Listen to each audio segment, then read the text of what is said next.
الحمدللہ رب العالمین والصلاة والسلام علی سید المرسلین اما بعد فاعوذ باللہ من الشیطان الرجیم بسم اللہ الرحمن الرحیم۔ پڑھیے الصلاة والسلام علیک یا رسول اللہ وعلی آلک واصحابک یا حبیب اللہ۔ الصلاة والسلام علیک یا نبی اللہ وعلی آلک واصحابک یا نور اللہ۔ تو آج انشاءاللہ قربانی کے موضوع پر چند باتیں انشاءاللہ میں عرض کروں گا۔ یہ واقعہ قربانی بھی سنیں گے اور پھر قربانی کے کچھ احکام بھی ہم سمجھنے کی کوشش کریں گے، مگر اس سے پہلے درود پاک کی فضیلت پر بڑی پیاری حدیث پاک سرکار مدینہ راحت قلب و سینہ صاحب معطر پسینہ صلی اللہ تعالیٰ علیہ وسلم کا فرمان عافیت نشان ہے: اے لوگو، بے شک بروز قیامت اس کی دہشتوں اور حساب کتاب سے جلد نجات پانے والا شخص وہ ہوگا جس نے تم میں سے مجھ پر دنیا کے اندر بکثرت درود شریف پڑھے ہوں گے۔ یعنی قیامت کے دن جلدی فارغ، جلدی مشکل سے نکلنے والا، ڈیفیکلٹی سے جان چھوٹ جائے گی جس نے دنیا میں کثرت سے درود پاک پڑھے ہوں گے۔ اور ہم الحمدللہ ہر جمعے ہی تقریباً یہ حدیث پاک سنتے ہیں کہ جس کا مضمون ہے کہ جو کوئی شخص جمعہ کے دن 200 بار درود پاک پڑھے، حدیث پاک کے مضمون کے مطابق اس کے 200 برس کے گناہ معاف کر دیے جاتے ہیں۔ تو یہ خاص دن ہے، خاص گھڑیاں ہیں، کثرت سے درود پاک پڑھتے رہا کریں۔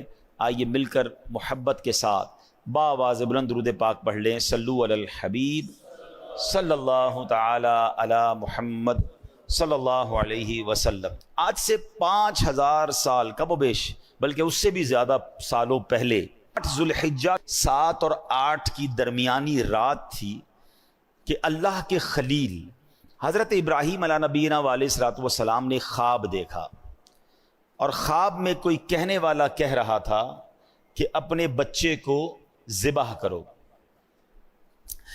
اب آپ بیدار ہوئے اور آپ سوچنے لگے کہ یہ اللہ کی طرف سے خواب ہے یا شیطان کی طرف سے کوئی اشارہ ہے۔ آپ ہیزیٹیٹ تھے، آپ کنفیوز تھے، سوچ و بچار کر رہے تھے۔ یوم الترویہ کہا جاتا ہے 8 ذو الحجہ کو۔ ترویہ کے معنی ہے سوچ و بچار، سوچ و بچار کا دن 8 ذو الحجہ۔ حضرت ابراہیم علیہ السلام سوچ بچار میں رہے، اس لیے اس کو یوم الترویہ کہا جاتا ہے۔ پھر 8 اور 9 کی رات، یعنی جس کو 9ویں رات کہتے ہیں، حضرت ابراہیم علیہ السلام نے پھر خواب دیکھا۔ پھر آپ کو خواب میں یہی بتایا گیا کہ آپ نے اپنے بیٹے کو ذبح کرنا ہے۔ اب آپ نے پہچان لیا کہ یہ اللہ کی طرف سے حکم ہے، یہ آرڈر اللہ کی طرف سے آیا ہے۔ اس لیے 9 ذو الحجہ کو یوم عرفہ کہا جاتا ہے۔ عرفہ کے معنی ہے پہچاننا، یعنی پہچاننے کا دن۔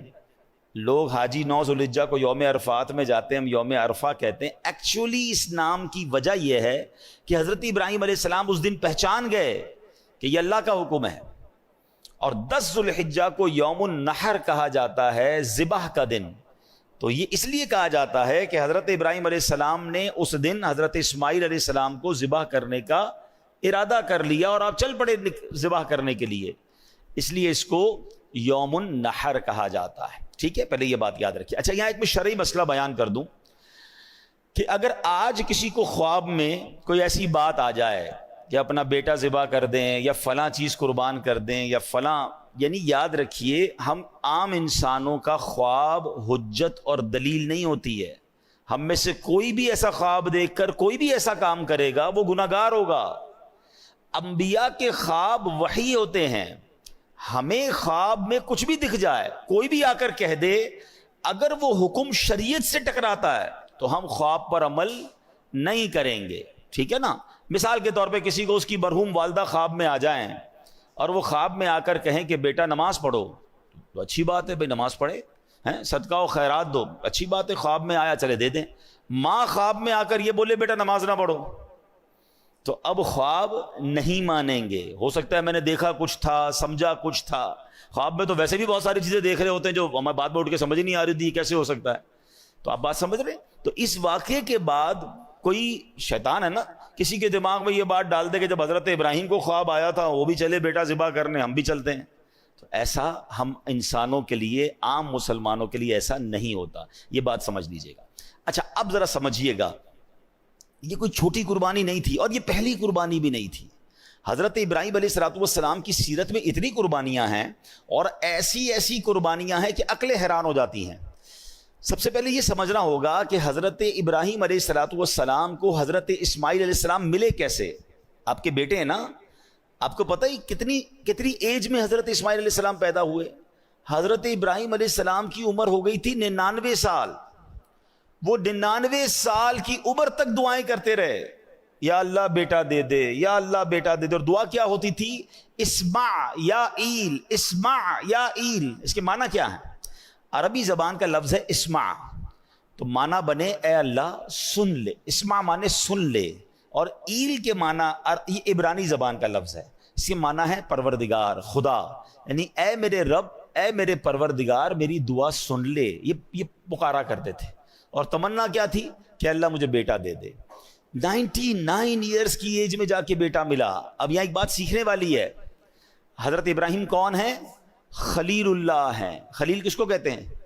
دوست کو, اللہ کے دوست. اور سرکار دو عالم صلی اللہ تعالی علیہ وسلم کے بعد اگر کائنات میں کوئی سب سے عظیم ہستی ہے, سب سے بڑی ہستی اگر نبی پاک کے بعد کوئی ہے تو وہ حضرت ابراہیم علیہ السلام. اتنا بڑا مرتبہ ہے, اور اللہ کے دوست بھی ہیں, اور اتنی دعائیں, مگر بیٹا نہیں ملا 99 سال تک. مجھے اور آپ کو کیا سیکھنے کو ملا؟ کہ جناب اللہ سے دعا مانگنی ہے مگر رب سے ناراض نہیں ہو جانا ہے, مایوس نہیں ہو جانا ہے. اگر نہیں مل رہا تو بھی راضی رہنا ہے. ہمارا پرابلم کیا ہے؟ 2 4 6 مہینے کوئی دعا کریں, کام نہ ہو, ہیں یار دعا کرتا ہوں قبول ہی نہیں ہو رہی. مکے جا کے دعا کی پھر بھی قبول نہیں ہوئی, مدینہ شریف جا کے دعا کی پھر قبول نہیں ہوئی, فلاں بزرگ سے دعا کرائی پھر قبول نہیں ہوئی. لوگ کہتے ہیں جمعے کے خطبے کے درمیان دعا کرو, کتنے جمعوں سے دعا کر رہا ہوں قبول نہیں ہوئی. اللہ سے شکوا ہے, اللہ سے ہی بھروسہ اٹھنا شروع ہو جاتا ہے. نہیں بھائی کچھ نہیں ہوتا, سنا ہی ہے, دعا قبول نہیں ہوتی. وہ اللہ کے خلیل ہیں اور 99 سال تک دعائیں کر رہے ہیں. کون ہے میرے اور آپ کے درمیان جو 99 سال سے دعائیں کر رہا ہے؟ اب اس پہ سیکھنے کو پتہ کیا ملتا ہے ان واقعات سے؟ کہ ہمیں اپنے رب سے مایوس نہیں ہونا. پہلے یہ بھروسہ کر لو نا کہ اللہ میرے لیے بہترین فیصلہ کرنے والا. ہم سب کی ماں, سب سے زیادہ پیار ہم سے کون کرتا ہے؟ ماں کرتی ہے نا. ماں کے دل میں ممتا ڈالنے والا کون ہے؟ یعنی میری ماں مجھ سے پیار کرے, یہ خیال اس کے دل میں ڈالنے والا کون ہے؟ اللہ نہ ڈالتا تو ماں پوچھتی بھی نا. ذرا آپ سوچیں, صرف ماں, انسانوں کی ماں کے دل میں رب نے نہیں ڈالا. یہ جتنے جانور ہیں ان کی ماں بھی اپنے بچوں سے ویسا ہی پیار کرتی ہے, جان دے دیتی ہے, لڑنے آ جاتی ہے, چاہے وہ بلی ہو, کتا, جو بھی جانور ہو. بچے کے لیے جانور بھی جان دینے کے لیے تیار ہو جاتے. کیوں؟ یہ اللہ نے خیال ڈالا ہے. اور اگر اچھا اب اس کی لاجک سمجھیں, اے ہائے میرے رب کی شان دیکھو. جب ہم پیدا ہوتے ہیں, ہم پیدا ہوں یا جانور کے یہاں بچہ پیدا ہو, کیسا ہوتا ہے؟ نازک سا, اس کی نہ ہمت نہ طاقت نہ چلنے جیسا قابل. اگر ماں باپ بچہ پیدا کرنے کے بعد بچے سے محبت ہی نہ کریں, خیال ہی نہ کریں, تو بچہ تو مر جائے گا نا. اس کو تو خادم چاہیے. آپ اگر غور کریں نا, بچے کے پیدا ہوتے ہی اس کو 2 خادم چاہیے ہوتے ہیں. ایک اس کے کھانے پینے, جس کو کہیں ورزش, مالش, صفائی ستھرائی کرنے والی ایک خادمہ چاہیے بچے کو, اور ایک اس کے لیے خرچ کرنے والا بندہ بھی چاہیے. اللہ نے کیسا انتظام کیا کہ ماں بچے کی باقاعدہ خادمہ بنتی ہے. اس کی گندگی بھی صاف کر رہی ہے, اس کو روز مالش بھی کر رہی ہے, اس کو کپڑے بھی پہنا رہی ہے. وہ روئے تو ماں تکلیف میں ہے, وہ اٹھ جائے تو ماں اٹھ جائے. اس کے جسم میں اللہ نے ایسی خوراک دی کہ ماں اسے دودھ بھی پلا رہی ہے. یعنی اللہ نے کیسی ہم سب کے لیے انتظام کیا کہ اس کے دل میں ایسی چیز ڈال دی کہ وہ اپنے آرام نہیں دیکھے گی, بچے کا آرام دیکھے گی. اچھا ماں سب کچھ کرے, پیسے ہی نہ ہو ماں کے پاس, تو بچے کو کپڑے کہاں سے پلائے گی, دوائی کہاں سے دے گی. اب باپ کے دل میں رحم ڈالا کہ باپ اپنی جیب سے اپنی خواہشات کو مارتا ہے, اپنے بچے کی خواہشات پوری کرتا ہے. کیا شاندار انتظام میرے رب نے ہم سب کی پرورش کے لیے کیا. مگر اس سارے انتظام کو کرنے والا ہے کون؟ اللہ ہے نا. وہ کتنا پیار کرتا ہے ہم سے. پہلے یہ اطمینان کر لو کہ میری ماں سے کئی گنا زیادہ پیار میرا رب مجھ سے کرتا ہے. ٹھیک ہے؟ تو جب رب مجھ سے اتنا پیار کرتا ہے اور وہ نہیں دے رہا ہے, میں مانگ رہا ہوں پھر بھی نہیں دے رہا ہے, میں رو رہا ہوں پھر بھی نہیں مل رہا ہے, تو پھر یقین کر لو نا یہی میرے لیے بہتر ہوگا, یہی میرے لیے اچھا ہوگا. میں نے کئی بار اپنے بیانات میں ایک ایگزامپل دی ہے سمجھانے کے لیے, آج پھر دے دیتا ہوں, شاید کسی کا دل میں اطمینان آ جائے. کئی لوگ ہوتے ہیں بیچارے پریشان ہوتے ہیں اور کنفیوز بھی رہتے ہیں, یار دعائیں مانگتے ہیں پتہ نہیں کیوں مسئلہ حل نہیں ہو رہا. مثال دیتا ہوں, چلے ایک ایگزامپل. آج کل گرمی کے دن ہیں, سب کو جی چاہتا ہے آئس کریم کھانے کا, شربت پینے کا, کولڈ ڈرنک پینے کا. لیکن اگر آپ کے کوئی چھوٹا بچہ ہو, بھائی ہو, اس کا گلا خراب ہو جائے, فلو ہو جائے اسے, ٹھیک ہے, نزلہ بھی ہو جائے, بخار ہو جائے, اور اب وہ رو رہا ہے کہ ابو میں نے آئس کریم کھانی ہے, یا ابو جی میں نے کولڈ ڈرنک پینی ہے, آپ کیا کریں گے؟ کھلائیں گے اسے؟ بتائیے نا. کولڈ ڈرنک پلائیں گے؟ اچھا وہ رو رہا ہے, نہیں میں نے پینی ہے, وہ بہت زور زور سے رو رہا ہے, آپ پلا دیں گے اسے؟ اچھا آپ کا کوئی دوست برابر میں آپ کے بیٹھا ہے, وہ کہے یار کیسے ظالم والد ہو یار, بچہ رو رہا ہے, پلا دو نا اسے آئس کریم, دے دو آئس کریم, کھلا دو یا کولڈ ڈرنک پلا دو. آپ ایک جواب دیں گے, میں والد ہوں, مجھے پتا ہے میرے بچے کو کب کیا دینا ہے, ابھی دوں گا بیمار ہو جائے گا, ابھی دوں گا اس کا گلا اور خراب ہو جائے گا, اس کو رونے دو, اس کو نہ دینا اس کے لیے اچھا ہے. ایسا ہی ہے نا. اب ذرا دل کے کانوں سے میرا جملہ سننا, آپ والد ہیں, آپ کو پتا ہے بچے کو کب کیا دینا ہے, میرے خالق کو نہیں پتا مجھے کب کیا دینا ہے؟ بات اگر یہ سمجھ آ گئی نا جس دن کہ میں رو رہا ہوں وہ نہیں دے رہا, میں تڑپ رہا ہوں وہ نہیں دے رہا, میں گڑ گڑا رہا ہوں وہ نہیں دے رہا, اب بندہ سمجھ جائے یہی میرے لیے بہتر ہے. میرا رب بہترین فیصلہ کرنے والا ہے, میری ماں سے زیادہ جب چاہنے والا ہے تو ڈیسیژن بھی بہترین ہوگا نا. اور ایسا لکھا کتابوں میں, روایتوں میں یہ مضمون ہے, کسی کا غریب رہنا اس کے لیے اچھا ہے اور کسی کا امیر بننا اس کے ایمان کے لیے اچھا ہے. کیونکہ اگر اس کو غریب کو امیر بنا دیا جاتا تو وہ پیسے کے اندر ایسا گم ہو جاتا کہ آگے جا کے اس کا ایمان بھی برباد ہو جانا تھا. تو رب جانتا ہے کہ اس کا غریب رہنا بہتر ہے. کسی کو امیر بنایا, اس کے لیے دنیا اور آخرت کے امیر رہنا اچھا تھا, غربت ہوتی تو کہیں یہ کفر کر لیتا.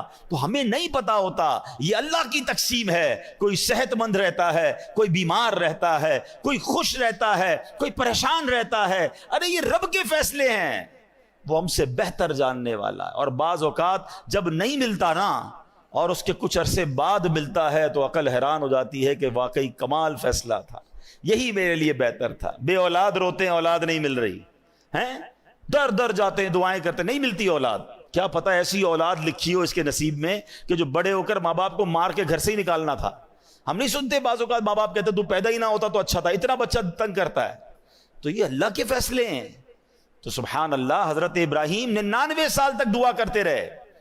اب جب دعا ہو گئی, حضرت اسماعیل مل گئے. اب مجھے بتاؤ جس کو 15-20 سال بعد اولاد ملے تو وہ کتنا پیار کرتا ہے اپنے بچے کو, گود سے لگائے رکھتا ہے کہ اب تو پیر بھی زمین پر نہ رہے ہیں. مگر پہلا امتحان کیا تھا کہ اس دودھ پیتے بچے اور اس کی ماں کو ایک ایسے صحرا میں چھوڑ کر آ جاؤ کہ جہاں کوئی آبادی نہیں ہے.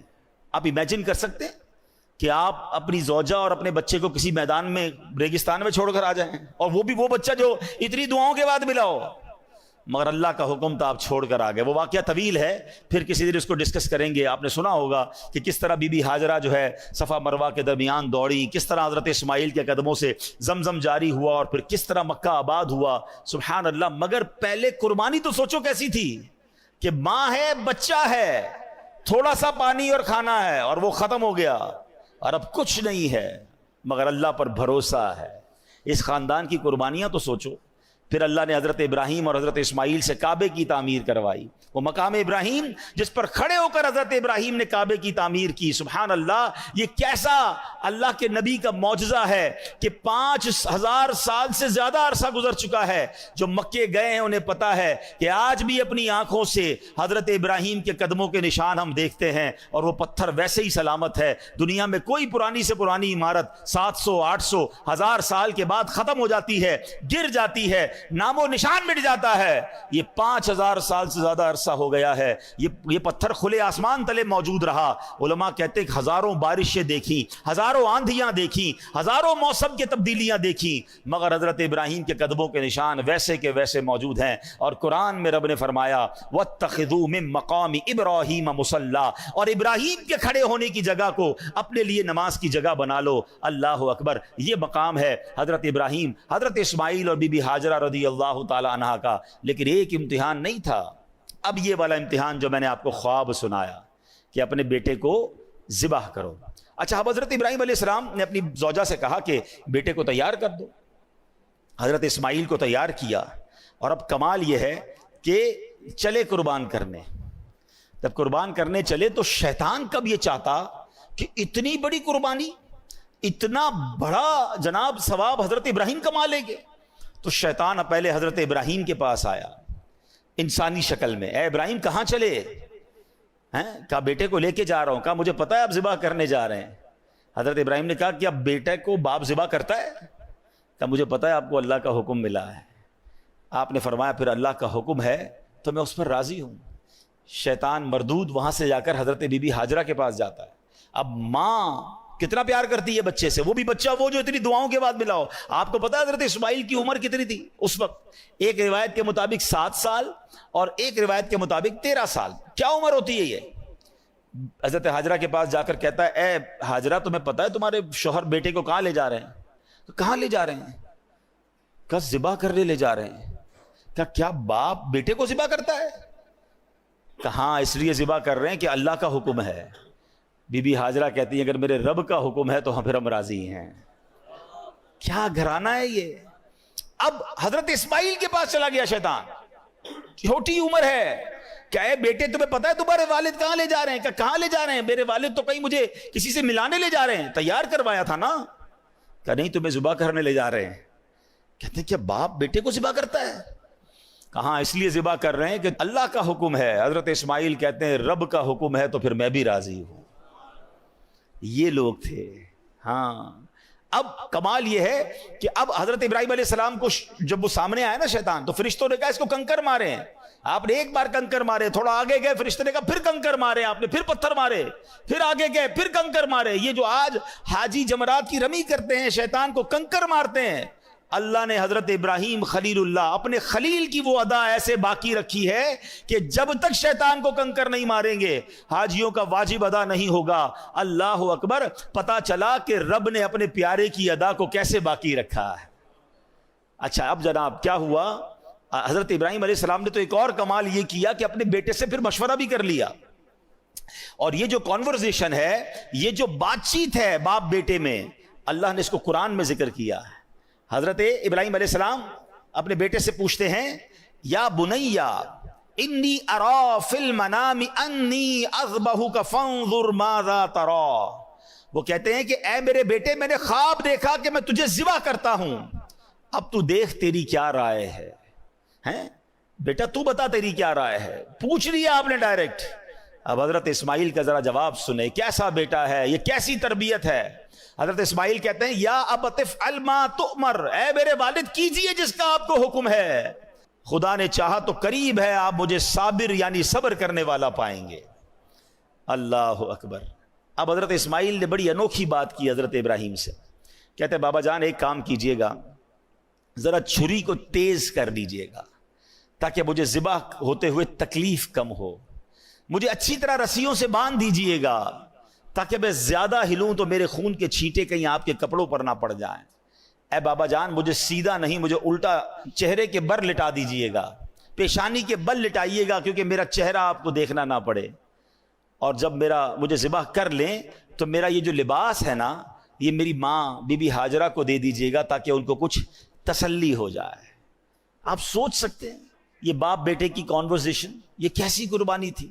اور ایسے ہی ہوا, حضرت ابراہیم علیہ السلام نے اپنے بیٹے کو رسیوں سے باندھ دیا, چھری کو تیز بھی کر لیا, پیشانی کے بل بھی لٹا دیا.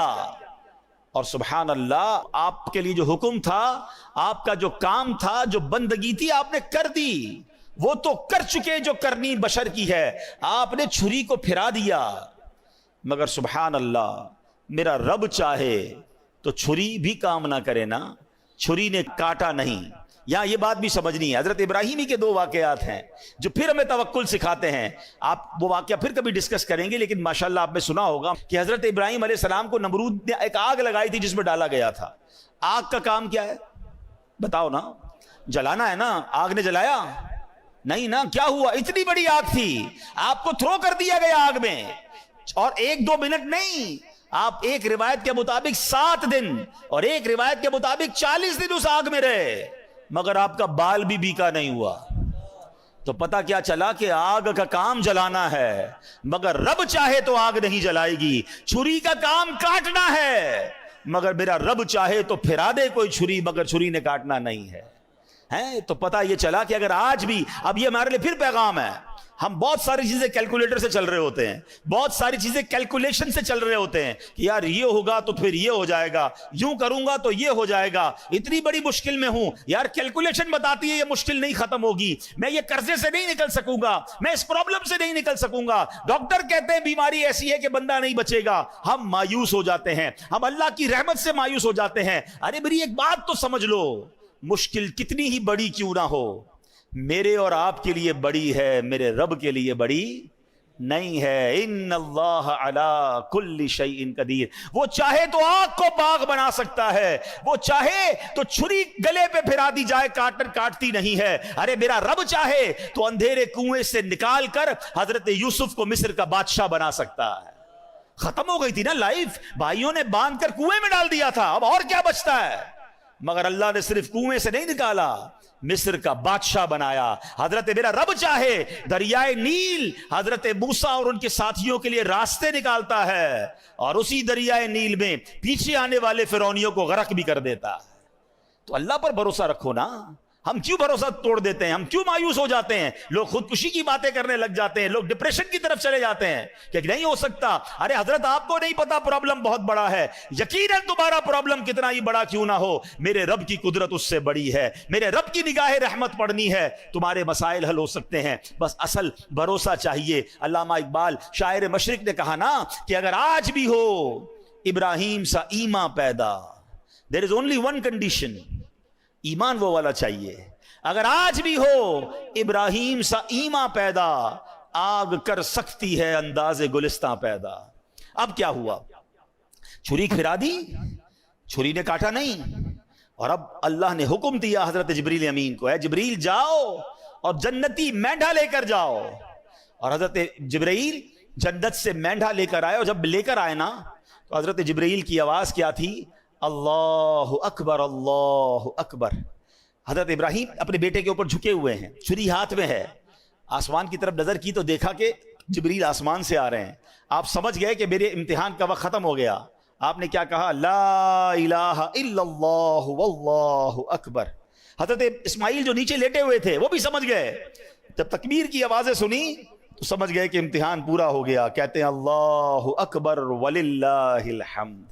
یہ جو عید کے دن تسبیح پڑھتے ہیں نا, اس کا ذرا سینیریو سمجھیے, اس کا پس منظر اور بیک گراؤنڈ سمجھیے. یہ کتنی مبارک تسبیح ہے کہ اس کے شروع کے الفاظ حضرت جبریل کی زبان سے نکلے ہیں, اس کے درمیان کے الفاظ حضرت ابراہیم کی آواز میں نکلے ہیں, اور آخری الفاظ حضرت اسماعیل کی زبان سے نکلے ہیں. ہم تو تسبیح نارملی پڑھ لیتے ہیں, مگر اس سینیریو کو, اس قربانی کو, اس عظیم واقعے کو تو یاد کیا کرو. بلکہ میرے پیارے اسلامی بھائیوں, اس بیان کو, اس واقعے کو اپنے بچوں کو سنائیں. آج ہمارے سامنے تو ہم نے اپنے قربانی کو ایک فیسٹیول بنا دیا ہے. جناب جانور آ رہے ہیں, تصویریں کھنچ رہی ہیں, ہم گھما رہے ہیں, پھرا رہے ہیں, اور ذبح کے بعد جناب پھر اس کی باربیکیو پارٹیاں ہوں گی. کون بتائے گا بچوں کو, کون یاد کرے گا اس قربانی کو؟ ارے سوچو تو صحیح, 99 سال کی دعاؤں کے بعد بیٹا ملا تھا اور اس کو ذبح کرنے چلے تھے. ہمیں کہا گیا صرف جانور قربان کر دو. ذرا سوچیے اگر ہم سے کہہ دیا جائے کہ کم از کم زندگی میں ایک بار سب اپنا اپنا بچہ ذبح کرو,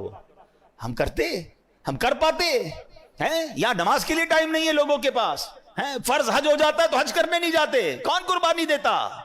سوچئے کتنی آسانی ہمارے لیے. لیکن کیا ہم بھول جائیں گے اس قربانی کو؟ کیا یاد نہیں کریں گے کہ اللہ والوں نے کیسی کیسی قربانیاں دی؟ اللہ ان کے صدقے ہمیں کچھ اپنے معمولات کو سدھارنے کی توفیق عطا فرمائے. اب اس تسبیح کو ذرا اس تصور میں تو پڑھیے نا کہ سبحان اللہ پہلے حضرت جبرائیل کیا کہہ رہے ہیں اور پھر حضرت ابراہیم اور آخر میں حضرت اسماعیل مل کر پڑھیں گے اللہ اکبر لا الہ الا اللہ واللہ اکبر وللہ الحمد اللہ اکبر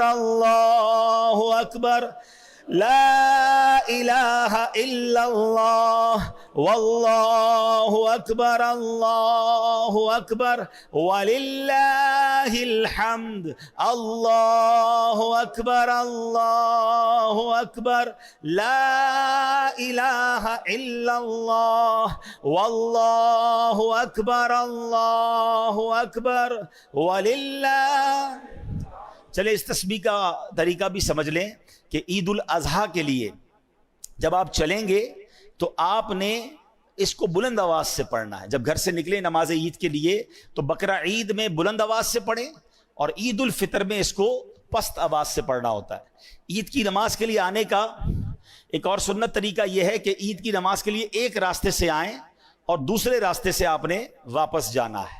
اور سبحان اللہ وہ تو بچہ قربان کرنے گئے تھے اور اللہ نے قربانی کیسے قبول فرمائی، مگر ہم جو جانور قربان کر رہے ہیں اللہ کی مہربانی دیکھیں اس پر ثواب کتنا بڑا عطا فرمایا. حدیث پاک میں آتا ہے قربانی کرنے والے کو قربانی کے جانور کے ہر بال کے بدلے میں ایک نیکی ملتی ہے. جتنے بال ہوتے ہیں جانور پر اتنی نیکیاں ملتی ہیں. ایک اور حدیث پاک جس نے خوش دلی سے طالب ثواب ہو کر قربانی کی تو وہ آتش جہنم سے حجاب یعنی روک ہو جائے گی. یعنی اگر خوش دلی کے ساتھ بوجھ سمجھ کر نہیں، یا اللہ تیرا شکر تو نے قربانی کرنے کی توفیق دی، اور اللہ کے لیے قربانی ہو دکھاوے کے لیے نہیں. آج کل تو قربانی کو بھی جناب ایک اسٹیٹس سمبل بنا لیا گیا ہے. میں نہیں کہتا جانور اچھے قربان نہ کریں، بہترین جانور قربان کریں. اللہ نے دیا ہے مہنگے سے مہنگا جانور قربان کرو، یا اللہ تیری مہربانی تو نے اتنا مال دیا. لیکن وہ اس لیے نہیں کہ شو آف میں سب سے بڑے جانور لایا ہوں، میرے نام ہوگا، میرا جناب اس کے بعد اس لوگوں میں واہ واہ ہوگی. اگر یہ نیت ہے تو پھر ثواب نہیں ملنا اللہ کی رضا کے لیے. ہاں ہم پتہ ہے قربانی کے لیے ایک دعا پڑھتے ہیں، میں آگے وہ دعا بھی سناؤں گا، اس میں بھی یہی مقصد ہے. ایک اور بڑی پیاری حدیث پاک پیارے آقا علیہ الصلوۃ والسلام نے اپنی پیاری صاحبزادی خاتون جنت بی بی فاطمہ الزہرا رضی اللہ تعالیٰ عنہا سے فرمایا اے فاطمہ اپنی قربانی کے پاس موجود رہو، کیونکہ اس کے خون کا پہلا قطرہ گرے گا اور تمہارے سارے گناہ معاف کر دیے جائیں گے. قربانی کے وقت قربانی کے پاس موجود رہنا ہے. ہاں اب یہاں یہ سمجھ لیجئے کہ قربانی کس پر واجب ہے، اور واجب ہوتے ہوئے اگر قربانی نہیں کرے گا تو پھر وہ گناہ گار ہوگا. بلکہ فتاوی امجدیہ میں ہے کہ اگر کسی پر قربانی واجب ہے اور اس وقت اس کے پاس پیسے نہیں ہیں تو قرض لے کر یا کوئی چیز فروخت کر کے بھی قربانی کرے، یہ ضروری ہے. ٹھیک ہے. اچھا واجب کس پر ہے اب یہ سمجھ لیتے ہیں کہ قربانی واجب ہونے کے لیے کتنا مال ہونا چاہیے. ہر بالغ مقیم یعنی مسافر نہ ہو، مقیم ہو، مسلمان مرد و عورت مالک نصاب پر قربانی واجب ہے. اب مالک نصاب کون ہوتا ہے؟ اصل چیز تو یہ سمجھنی ہے نا، عقل والا ہو، پاگل نہ ہو، بالغ ہو اور مقیم ہو. اب مالک نصاب کون ہے؟ مالک نصاب ہونے سے مراد یہ ہے کہ اس شخص کے پاس 52.5 تولہ چاندی یا اتنی ہی مالیت کی رقم یا اتنی مالیت کا تجارت کا مال یا اتنی مالیت کا حاجت اصلیہ کے علاوہ سامان ہو. آلموسٹ سمجھ لیں کسی کے پاس اتنے پیسے ہوں یا اتنا مال تجارت ہو، سونا چاندی ہو، یا اپنی حاجت اصلیہ ضرورت کی چیزوں سے زیادہ سامان ہو گھر میں یا کہیں پر، تو اب اس پر اور جو اگر اس پر جو قرضہ ہو وہ مائنس کرنے کے بعد تو پھر اس پر یہ نصاب باقی رہے گا، تو یہ جناب قربانی اس پر واجب ہو جائے گی. قربانی کے دنوں میں اگر یہ اتنے پیسے ہیں تو اس کو قربانی کرنی ہوگی. اب اس میں ایک اور غلطی لوگ کیا کرتے ہیں، پورے گھر کی طرف سے ایک قربانی کر دیتے ہیں، ایک بکرا لے آئے. نہیں، ہاں اگر آپ مالک نصاب ہیں، آپ پر ہی قربانی واجب ہے تو پھر ٹھیک ہے، آپ ایک بکرا کر لیں یا قربانی بڑے جانور میں ایک حصہ کر لیں. لیکن اگر آپ پورے گھر والوں کی قربانی کرنا چاہتے ہیں تو پھر سب کا حصہ الگ الگ ہونا چاہیے. ایسا نہیں ہو سکتا کہ ایک بکرے میں 4 لوگ حصہ ملا لیں تو کسی کی بھی قربانی نہیں ہوگی.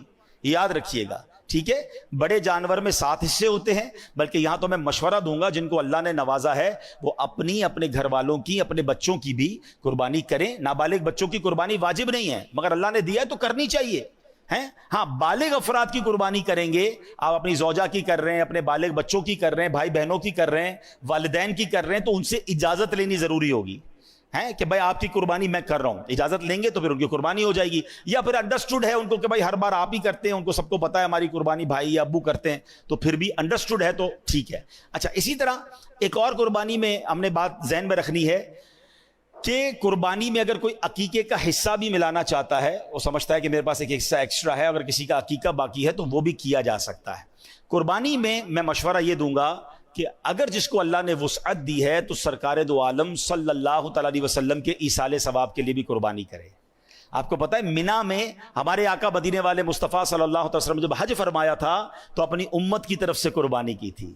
ہمارے آقا ہمیں نہیں بھولے, تو ہمیں بھی اللہ کرے کہ آپ کے پاس وسعت ہو تو اپنے جانور کا, جو اپنے گھروں میں جتنے جانور آئیں, جو سب سے بہترین جانور ہے, سب سے زبردست, وہ میرے آقا کے نام پر قربان کریں. کروں تیرے نام پہ جاں فدا, نہ بس ایک جاں دو جہاں فدا, 2 جہاں سے بھی نہیں جی بھرا, کروں کیا کروڑوں جہاں نہیں. ہمارا جو کچھ ہے اللہ کی عطا سے ہمیں ملا ہے, نبی پاک کا صدقہ ملا ہے, تو ان کے نام پر. اچھا, پھر آپ اپنے مرحوم والدین کے لیے, دادا دادی کے لیے, جس کا حصہ ملانا چاہتے ہیں, غوث پاک کے مرید ہیں تو غوث پاک کے نام پر کریں. جس کو اللہ نے جتنی وسعت دی ہے تو یہ حصے بھی اس میں ڈالنے چاہیے, اس میں بھی انشاءاللہ آپ کو برکت ملے گی اور یہ ثواب ملے گا. اچھا, اب قربانی کی جو دعا ہے یہ بڑی کمال کی دعا ہے, اور اس دعا میں بھی بڑا زبردست میسج ہے. اللہ کرے کہ ہم یہ دعا کر لیں. 1-2 غلطیاں لوگ کرتے ہیں قربانی کے وقت, وہ بھی سن لیں. چھری کو پہلے سے تیز کر لیں, جانور کو لٹا کر اب چھری تیز ہو رہی ہوتی ہے, اس سے جانور کو تکلیف ہوتی ہے. جانور کو بھی, قربانی کے جانور کو بھی تکلیف نہیں دینی چاہیے.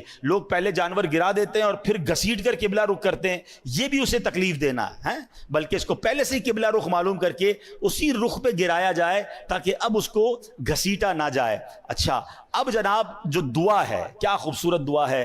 انی وجہت وجہی للذی فطر السماوات والارض حنیفا وما انا من المشرکین ان صلاتی ونسکی ومحیای ومماتی للہ رب العالمین. میری فیوریٹ دعاؤں میں سے یہ دعا ہے. جو الفاظ ہے نا قرآن کے, آئے اللہ کرے میں اور آپ اس کے مصداق بن جائیں, ایسے ہی بن جائیں. کیا معنی ہے؟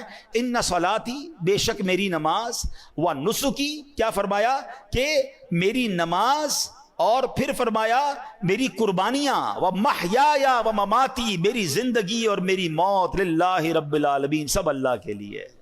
اللہ کرے ہماری قربانیاں بھی اللہ کے لیے, ہماری نمازیں بھی اللہ کے لیے, ہماری زندگی بھی اللہ کے لیے, ہماری موت بھی اللہ کے لیے.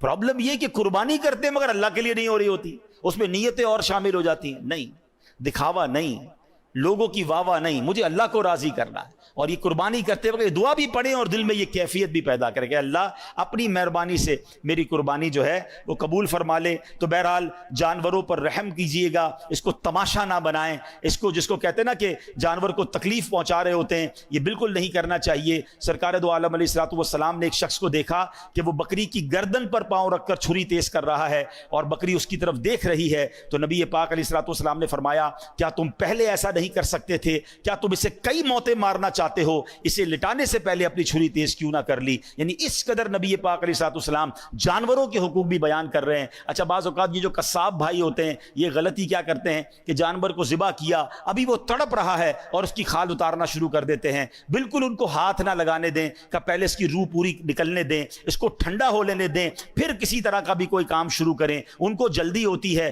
یہ سخت اذیت دینا ہے کہ ابھی تو وہ ذبح ہوا ہے, اس کو ٹھنڈا ہو لینے دیں. جب بالکل آپ کو لگے کہ اس کی روح نکل گئی ہے, وہ ٹھنڈا ہو گیا ہے, اب اس کو ذرا اس کا جو بھی گوشت وغیرہ یا کھال وغیرہ پر کام کرنا ہے وہ کریں. تو یہ بھی آپ نے قصاب سے یہ معاملہ کرنا ہے. آخری بات کہہ دوں, جو ایک بڑی غلطی لوگ کرتے ہیں کہ جب جانور کو ذبح کرتے ہیں, یاد رکھیے جانور کو ذبح کرتے وقت جو بھی ذبح کرے گا اسے بلند آواز سے بسم اللہ اللہ اکبر پڑھنا ہے. جان بوجھ کر نہیں پڑھے گا تو وہ جانور ذبح ہی نہیں ہوگا, حلال ہی نہیں ہوگا. ٹھیک ہے. اب اس میں غلطی کیا ہو رہی ہے کہ لوگ کہتے ہیں ذرا ہم بھی چھری گھمائیں گے. اچھا, ہم ہوتے اناڑی ہیں, ہمیں ویسی چھری گھمانا آتی نہیں ہے. تو اگر آپ نے چھری آپ نے بھی ہاتھ لگایا ہوا ہے یا آپ بھی ساتھ ذبح کر رہے ہیں 2 افراد یا 3 افراد, تو سب مل کر پھر بلند آواز سے بسم اللہ یا اللہ اکبر کہیں گے. ایک نے کہا اور ایک نے نہیں کہا تو یہ درست نہیں ہے. جتنے لوگ ذبح میں شامل ہیں, جو ذبح کرنے میں شامل ہیں, ان سب نے تکبیر بلند آواز سے پڑھنی ہے. اچھا, اب بدقسمتی سے کراچی میں ایک بڑا مسئلہ ہے کہ کئی لوگوں کے منہ میں پان گٹکا ہوتا ہے, اور یہ قصاب بھائی بھی بعض اوقات کھا رہے ہوتے ہیں. تو پہلے چیک کر لیں بھائی کہ اگر ان کے منہ میں پان گٹکا ہے تو ان کی تو آواز ہی نہیں نکلے گی, اور ہم لاکھوں روپے کا جانور لے کر آئیں اور وہ ذبح صحیح ہوا کہ نہیں ہوا. تو پانی وانی پلا دیں, پہلے ان کو چائے پلا دیں تاکہ منہ ان کا صاف ہو جائے, اور ان کو بھی بار بار کہیں کہ آپ نے ذبح کے وقت بلند آواز سے تکبیر پڑھنی ہے. اور اگر آپ ساتھ ذبح کر رہے ہیں تو آپ بھی تکبیر پڑھیں. اللہ کریم سے میں دعا کرتا ہوں رب کریم سب کی قربانیوں کو اپنی بارگاہ میں قبول فرمائے. آخر میں عرض یہ ہے, قربانی ضرور کیجئے, اللہ کے لیے کیجئے, مگر اپنی قربانی کی کھالیں, دعوت اسلامی کو دیں.